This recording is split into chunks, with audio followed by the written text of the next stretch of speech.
Bonjour, on va parler aujourd'hui de Bamidbar.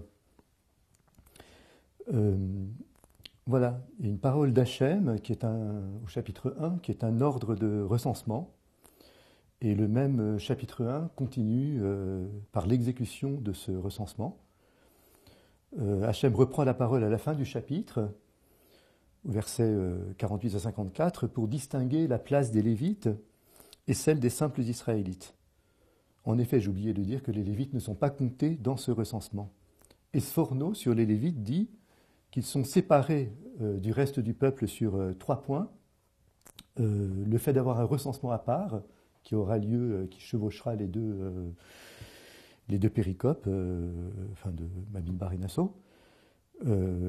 D'autre part, ce qu'il appelle Pekudat HaKodesh, le fait qu'ils ont fonction de s'occuper du Mishkan, et leur Chaniya, c'est-à-dire leur campement, qui lui est vraiment resserré autour du Mishkan, alors que le campement des Bnei Israël se propage dans un cercle concentrique plus élargi.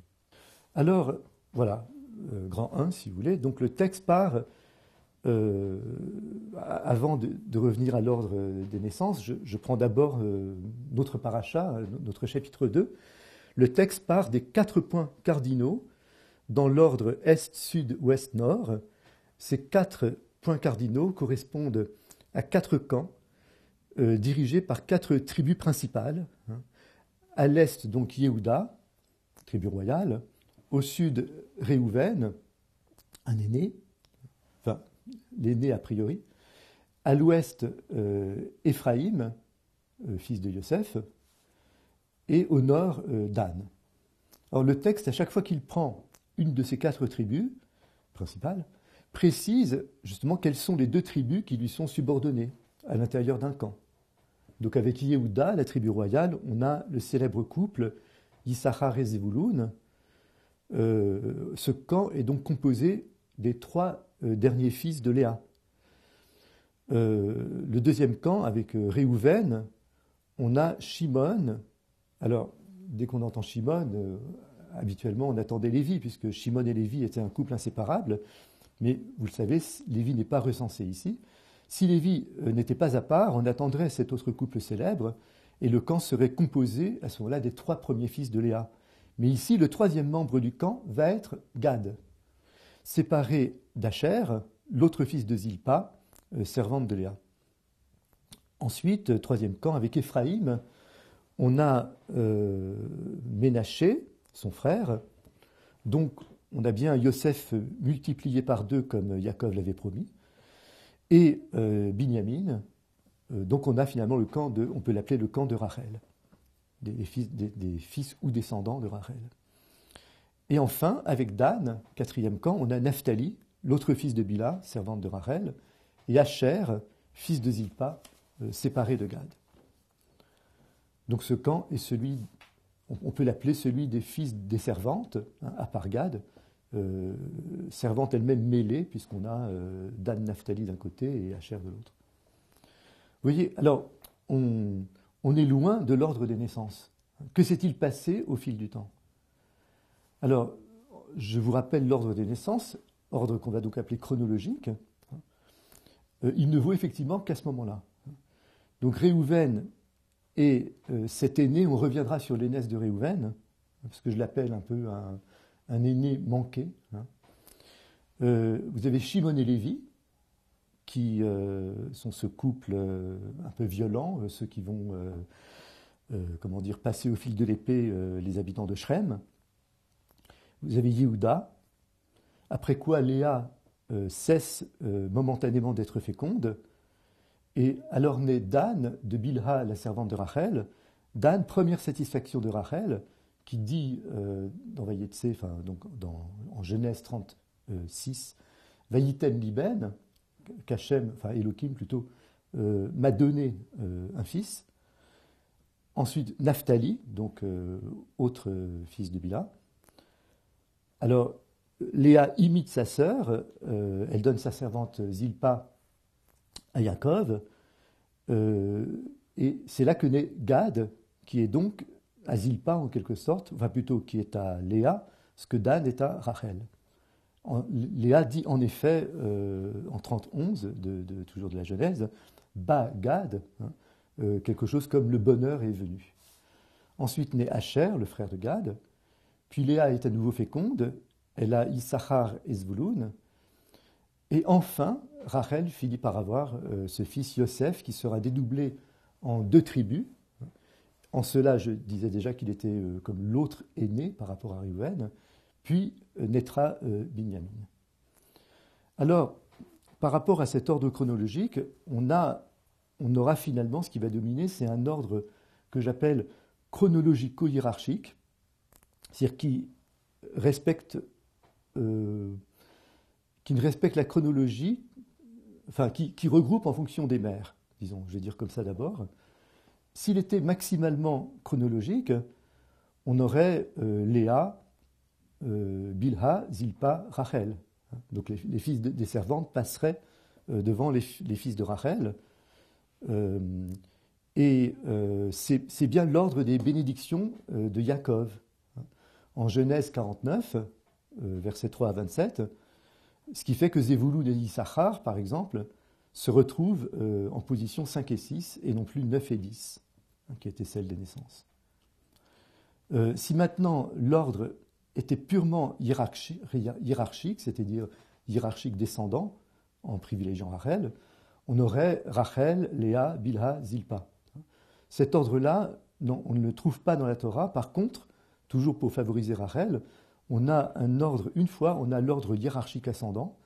En Genèse, au début de Vayishlach, quand il s'agit d'affronter Esav, Yaakov a peur pour ses femmes et ses enfants.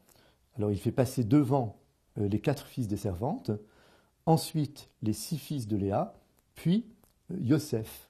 Binyamin n'est pas encore né. Alors je reviens à ce que j'appelle chronologico-hiérarchique.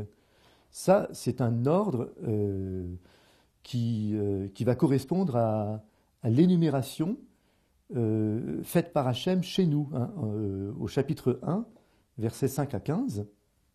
C'est donc Léa, Rachel, Bilha, Zilpa. Comme Lévi n'est pas compté, Issachar et Zvouloun se retrouvent en position 4 et 5.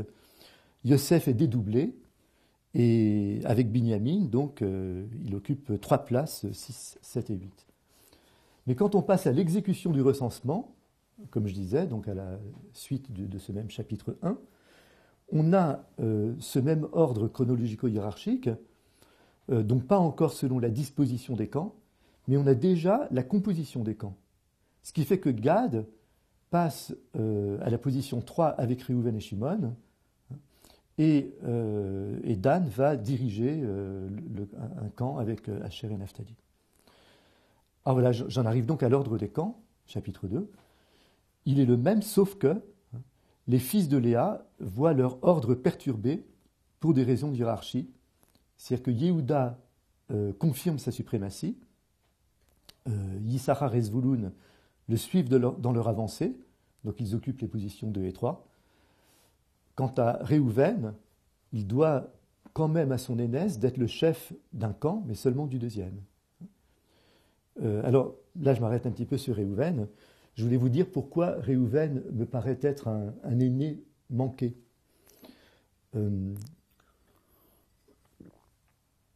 C'est que il est manqué à la fois par rapport à Yosef, parce que Yosef est celui qui aurait dû naître du premier mariage de Yaakov, si Léa n'avait pas été substituée à Rachel.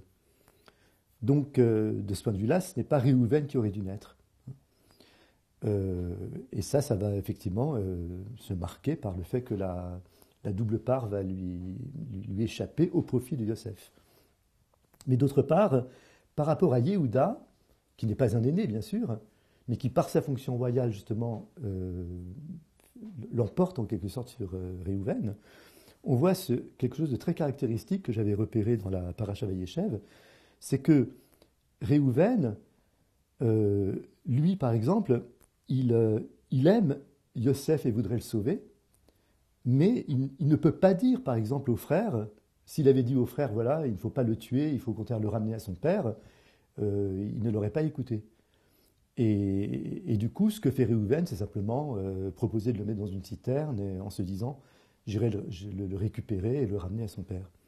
Et finalement, entre-temps, c'est Yehuda qui a convaincu les frères de le vendre plutôt que de le tuer. Et Rachi, à un moment de Vayeshev, au moment où Yehuda se sépare de ses frères, Rachi dit oui, les frères lui en ont voulu finalement, qu'on ait même vendu Yosef. Ils lui disent si toi tu nous avais dit de le ramener à son père, nous l'aurions fait. Ce qui montre à quel point c'est Yehuda qu'on écouterait et pas Réhouven. Voilà donc pour Réhouven. Alors maintenant, dans ce deuxième camp, Shimon est séparé de Lévi et pour cause, puisque Lévi n'est pas dans ce compte. Et enfin, Gad est promu, s'ajoutant en 6e aux 5 enfants de Léa, pour ainsi dire. C'est-à-dire qu'il n'y a plus que 5 enfants de Léa dans les camps, puisque Lévi est pris par le Mishkan. Et Gad, en venant en 6e, il occupe un peu la place de Lévi. On dit désormais Réhouven, Shimon, Gad. Voilà. Et enfin, Éphraïm confirme sa suprématie sur Ménaché. Alors, à quoi correspondent les 4 camps? Eh bien, aux points cardinaux. Vous avez donc Yehuda à l'est, Kedma Mizracha, dit le texte en 2-3, donc devant, en avant, vers l'origine aussi, peut-être, Kedma, vers le Kedem. Réhouven au sud, Temana, dit le texte, il ne dit pas Negba ni Droma, il dit Temana en 2-10. Alors lui, il est à droite.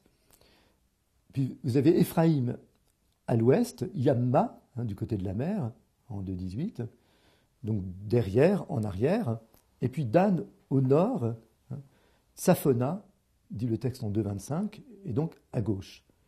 Alors, j'en tire quelques déductions kabbalistiques. D'abord, puisque à droite et à gauche, on a Réhouven et Dan, vous savez que la droite correspond à Chesed, la gauche à Gvura, donc la générosité d'un côté, la rigueur qui vient la limiter de l'autre. Et on verra que le Chesed convient à Réhouven et que Dan porte le nom de la Midat Hadin. Quant à l'axe avant-arrière, il ne peut être qu'une projection de l'axe vertical. Et comme on dit que la Shrina, la présence divine, qui correspond à la sphère Malchut, est à l'ouest, j'en déduis donc que le camp de Yehuda, en avant, correspond à Tiferet. Or, de fait, Tiferet, c'est Yudke Vavke, c'est le tétragramme qu'on trouve dans les lettres même du nom Yehuda. Mais, bon, après cette curiosité kabbalistique, je passe donc aux 4 types de biens auxquels correspondrait donc cet ordre des camps, d'après le Kliyakar, sur ce chapitre 2. Il s'appuie sur le Guide des Égarés, 3.54. On a 4 degrés descendants dans la perfection humaine. Kinyan HaChochma, donc l'acquisition de l'intelligence permettant l'intellection du divin. Kinyan Amidot, un Kinyan, ça c'est le langage du Kliyakar. Kinyan Amidot, les vertus morales. Kinyan Agvura. Alors ici, attention, il s'agit de la force, puisqu'elle est rattachée au côté ouest, à Rachel, et pas, il ne s'agit pas de la Gvura qui est au nord. Enfin, il ne s'agit pas de la rigueur, de la Midat Hadin, il s'agit de la force, la puissance. Et enfin, Kinyan Aosher, la richesse. Vous reconnaissez effectivement les 4 biens de Maïmonide, c'est-à-dire la perfection, disons, intellectuelle, la perfection du comportement, la perfection physique, et enfin la perfection, disons, dans l'ordre des biens qu'on possède. Alors, ici, les 4 sont répartis sur les 4 camps, mais n'oubliez pas, la Gemara dans Nedarim 38a dit « En ashrina shora, ki im al chacham ashir gibor ve'anav ». La présence divine ne réside que dans un homme à la fois chacham, riche, puissant et ou vaillant si vous voulez, et humble. Et le Kliyakar de dire qu'à Anava, l'humilité, elle est roche, le Chol Amidot, elle est principielle en quelque sorte pour les vertus morales. Donc tout en permettant un regroupement, en justifiant les compositions, ce classement préserve la singularité de chaque tribu. On va voir effectivement, alors que le camp de la Chorma, à l'est, or pourquoi à l'est? Qui mehem tetse oratora, dit le Kiyakar, car ces deux des trois, c'est-à-dire Yehuda, Issachar et Zvouloun, que sort la lumière, hein, donc l'orient de la Torah, hein, correspond bien à Yehuda, bon, tribu royale dont on sait que le roi dispose d'un Sefer Torah, il en écrit un même, et il le lit au peuple de temps en temps. Issachar est connu comme l'homme de l'étude. Il y a aussi un verset du livre des Chroniques qui dit que les gens d'Issachar, ils étaient Yodevina Laïtim, ils avaient un discernement particulier pour ce qui était des temps, des moments opportuns pour voir ce qu'Israël pouvait ou devait faire. Et Zvouloun, justement, là pour une fois, le Kiyakar va citer un verset des Juges, 5.14, qui dit qu'ils étaient Moshrim Beshevet Sofer, qu'ils maniaient la plume du scribe. Donc Zvouloun, ce n'est pas seulement le frère riche qui sustente son frère. Ce que dit le Ramban, par exemple. En même temps, le Kiyakar ne refuse pas que Zvouloun soit aussi celui qui entretient son frère, mais il dit L'oratsa, la soto tafel, le Maté Issachar. Le texte n'a pas voulu le rendre secondaire ou accessoire par rapport à la tribu d'Issachar. Le roche à l'omda et à marzik belomdeha shkulim hema. En nous enseignant donc que celui qui l'étudie et celui qui soutient ceux qui l'étudient sont égaux d'une certaine manière. Et où on le voit dans le texte, du fait qu'il y a écrit Ve'achonimalav, ceux qui campaient aux côtés de, sous-entendu Yehuda, Matei Issachar, Matei Zevouloun. Le fait qu'il n'y ait pas aucune conjonction, si vous voulez, de coordination pour élu, en tout cas perçu par le Kliyakar comme une mise sur un pied d'égalité des deux tribus de Issachar et Zvouloun. Vous avez ensuite le camp des Midot, des vertus morales, au sud, Dar Rom, c'est le jeu de mots que fait le Kliyakar, parce que le soleil réside au plus haut lorsqu'il est au zénith, et Dar Rom veut dire le sud. Alors vous avez Réhouven, connu avant tout pour avoir fait Teshuvah, on le dit par rapport à l'histoire du lit de Bilha, soit parce qu'il l'aurait déplacée, soit parce qu'il serait allé avec elle, mais dans tous les cas, il aurait reconnu sa faute en quelque sorte et fait Teshuvah. Mais moi, je suis moins sensible à cette capacité de faire Teshuvah chez Réhouven qu'à son chesed, comme amour pour Yosef, mais amour impuissant à le sauver. Aussi comme impulsivité, par exemple à propos de ses deux fils, lorsqu'il dit à Yaakov si je ne te ramène pas Binyamin, tu peux tuer mes deux fils. Ça veut tellement rien dire que je pense qu'il faut ici le comprendre symboliquement, c'est que Réhouven renonce à sa double part. Il a deux fils, et bien justement, il les tue en quelque sorte, symboliquement, au sens où il laisse déjà à Yosef cette place-là de pouvoir se projeter dans deux fils, ce que ne fait donc pas Réhouven. Comme capacité aussi chez Réhouven de céder sur ses prérogatives devant Yehuda et Yosef. Voilà, ça c'est pour le chesed. Shimon, alors là aussi on dit quelque chose de nouveau, Melamdim ve Sofrim va Aniyim. C'est des enseignants, des scribes, des pauvres. C'est que ici le Kliyakar fait ressortir un côté lishma, un côté, comme on dit, désintéressé, plutôt que sa violence, qui serait... ensuite vient Gad. Alors Gad, Haya Baal Tzedaka. D'où vient l'être Tzedaka chez Gad? C'est alors que le Ramban, par exemple, disait qu'il est Baal Gvura, il est surtout un homme connu pour sa vaillance et sa force. C'est que dans les bénédictions de Moïse, en Deutéronome 33, 21, on dit Tzidkat Hashem Asa, ou Mishpatav im Israël. Il fait la tzedaka d'Hachem. Donc du côté de Tzidkut, il prend l'initiative de la tzedaka, disons, ou mishpatav im Israël, alors que pour ce qui est de faire les mitzvot, ça, il suit Israël. Vous avez ensuite le camp de la Gvura, là je serai plus rapide. À l'ouest, ce sont les trois de Rachel. Yosef, à titre de Bechor Shor, connu comme l'aîné qui est le taureau. C'est comme ça que Moïse le caractérise. Binyamin, pardon, oui, je voulais dire Yaakov, papa Yaakov et pas Moïse. Binyamin, dont Moïse dit Zeev Yitrof, un loup qui déchire sa proie. Mais ce que fait remarquer le Kli Yakar, c'est que la force, c'est quelque chose qui décline avec la vie. Kinyan Ze, dit-il, Holer ou Fochet. C'est une acquisition qui ne peut aller que diminuant.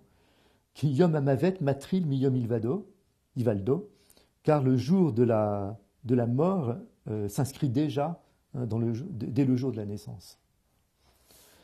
Et enfin, donc le camp de la richesse au nord, Asher Misham Zahav Yehete, dit Job en 37-22, l'or vient du nord. Qu'est-ce que ça veut dire? J'ai trouvé dans le Sha'arei Ora, un texte kabbalistique, l'idée que quand le chesed qui lui, laissé à lui-même, voudrait apporter toutes sortes de biens en faveur, disons, des créatures qui sont sous un jugement quelconque, eh bien, ces biens passent justement par la douane de la Gvura, qui en quelque sorte confisque tout ce qu'elle n'est pas prête à laisser passer, ce qui enrichit considérablement la Gvura. C'est pour ça que le Nord est conçu comme le pays de la richesse. Alors là, on dit simplement que Dan, c'est lié au fait que un des deux veaux d'or installés par Yerovam, qui lui en fait est de la tribu d'Éphraïm, mais enfin ce rival de Rehovam qui, après Shlomo HaMelech, pour éviter que ces sujets aillent à Jérusalem pour les fêtes, eh bien, fait installer deux veaux d'or, dont l'un à Dan, dans le territoire de Dan. Mais Asher Shemena Lachmo, là on dit de Asher justement que son pain est gras, particulièrement. Voilà. Et Naphtali, on a également un verset pour Naphtali. Voilà, alors ce qui permet maintenant à 4 d'entre ces 12 tribus d'être chefs de camp, c'est tout simplement qu'on a 2 lions, Yehuda et Dan, parce que des deux on dit Gourarié. Gourarié, c'est ce que dit Yaakov sur Yehuda, mais c'est ce que Moïse dira de Dan. Et on a aussi 2 aînés, Réhouven et Yosef. Voilà ce qui fait les 4 chefs de camp. Mais au fond, chaque tribu est à la fois singulière et complète. Je vais essayer d'illustrer un petit peu par un zoom rapide sur Gad. Donc déjà, à sa naissance, vous la connaissez déjà, Gad dit Léa, et Rashi traduit Gad par Mazal Tov. Quand Yaakov le bénit, eh bien, il parle de son courage et de sa loyauté. L'idée, en effet, il est comme si on savait déjà que la tribu de Gad allait demander, avec celle de Réhouven et une partie de celle de Ménaché, de pouvoir, s'en tenir à des territoires qui sont de l'autre côté du Jourdain, enfin qui sont transjordaniens pour nous, parce que ce sont des territoires vastes pour de pâturage, pour leur bétail abondant. Et donc, comme vous le savez, Moïse conditionne en quelque sorte ce remodèlement en quelque sorte du partage des terres au fait qu'ils aillent faire la guerre avec leurs frères. Donc justement, c'est ce qui est dit de Gad, c'est qu'il va aller être au premier rang de ses frères pour conquérir la terre, pour retourner ensuite en Transjordanie. Et ça rapproche bien de Réhouven. On comprend qu'il fasse partie du même camp de ce point de vue-là. Le Dad Zekenim, lui, parle plutôt de la richesse de Gad en disant... alors lui, il lit que ce qu'on croit attribuer à Asher, mais Asher Shemena Lachmo, comme ça vient juste après le verset sur Gad, il dit non, on veut dire que et son pain à Gad est plus gras que celui d'Asher. Et c'est seulement la suite du verset qui parlerait d'Asher, en disant Vehuyiten Madan Meler. Quant à Asher, il procurera les plaisirs des rois. Bon, vous avez ensuite sa bénédiction par Moshe Rabbeinu, qui fait allusion à sa vaillance, à la part qui lui est réservée, justement, et à cette tzedaka, comme on a vu tout à l'heure, Tzidkat Hashem Asa. Voilà. Alors voilà, et on a enfin une dernière chose, là je vais vous parler du Ramban sur Gad, c'est que chez nous, en 1.14, on dit que le chef de la tribu de Gad s'appelle Eliasaph ben Deuel, c'est pareil en 7.42, alors qu'en 2.14, on ne dit pas ben Deuel, mais ben Reuel. Et le Ramban dit, ce n'est pas grave, c'est courant, ça arrive, c'est-à-dire que d'abord le Dalet et le Resh se ressemblent, et après tout, ça ne change rien au sens. Deuel, ça veut dire chez Yada et Akel, il connaissait Dieu, et Reuel, chez Sham, Rayon Libo Bakel, c'est que la pensée de son cœur était tournée vers Kel. Alors voilà, et le Ramban dit aussi que quand on prend les deux premiers camps, enfin les camps de Léa finalement, il dit justement que les deux premiers camps, Hayou le Léa, étaient liés à Léa, In Bechor Shifrata Hanolad al Birkea, avec l'aîné, c'est-à-dire à condition d'ajouter en sixième justement, l'aîné de sa servante, né sur ses genoux, né sur les genoux de Léa. C'est très marrant parce qu'en fait, il n'y a pas du tout écrit ça dans le texte, parce que qui dit Veteled al Birkai, qui dit de sa servante, elle accouchera sur mes genoux, c'est Rachel qui dit ça de Bila, justement pour parler de Dan. Non, ben ici c'est le Ramban l'emprunte finalement au texte pour le projeter sur Léa. C'est donc une sorte d'aîné de Léa qui explique sa promotion au nombre des fils de Léa. Voilà, donc ce que je voulais dire finalement, c'est que quand on prend le personnage de Gad, on se rend compte qu'il a à la fois la chorma, d'après ce qu'on a dit sur Deuel et Reuel, il a surtout les midot, dont surtout le courage, parce qu'il est connu surtout comme quelqu'un qui taille ses ennemis en pièces, etc. Il a, mais comme autre mida plus morale, il a donc la tzedaka, mais il a aussi la richesse. Donc finalement, il a en fait les quatre biens dont parle Maïmonide, on les trouve par exemple dans Gad.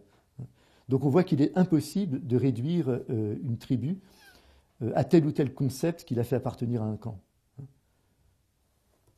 Voilà, Shabbat Shalom.